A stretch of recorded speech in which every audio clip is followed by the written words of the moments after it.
সুন্নি কেন হব আমরা? সুন্নি হলে কি লাভ? আহলে সুন্নাত ওয়াল জামাত আমরা করি। আমি সব জায়গার মধ্যে বলি, সবখানে বলি এই কথাগুলা, যে আমরা কেন সুন্নি করি, আমরা কেন আহলে সুন্নাত ওয়াল জামাত, আমাদের দামটা কেমন।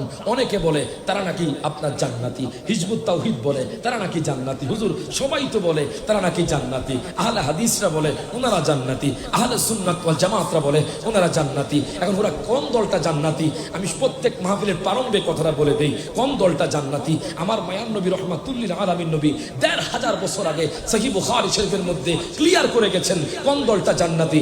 ইন্না বানি ইসরাঈলা তাফাররাকাত সিনতাইনি ওয়া সাবঈনা মিল্লাতান ওয়া তাফতারিকু উম্মতি আলা ৭৩ মিল্লাতান কুল্লুহুম ফিন্নার ইল্লা মিল্লাতান ওয়াহিদা।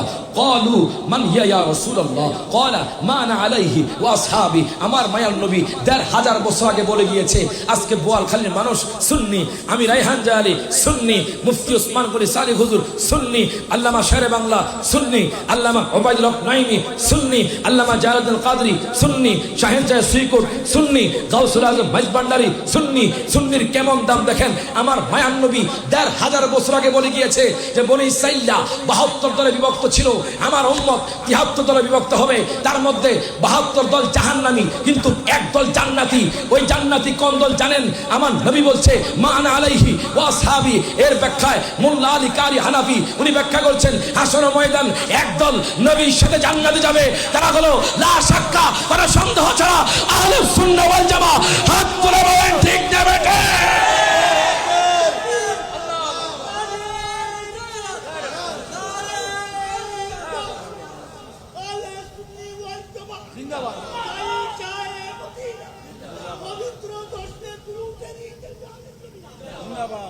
একটা হাত মিলান, জোরে কোন মারহাবা। বয়স কমপক্ষে ৭০ কাছাকাছি হবে। আল্লাহু আকবার। ৮০ বছর পার হয়ে গেছে, এখনো কি জজবা। সুন্নিয়তের যারা মানুষ তাদের এশক এত বেশি, ১০০ বছর হলেও শক্তি কমে না। হাত তুলে কোন ঠিক না বেঠে?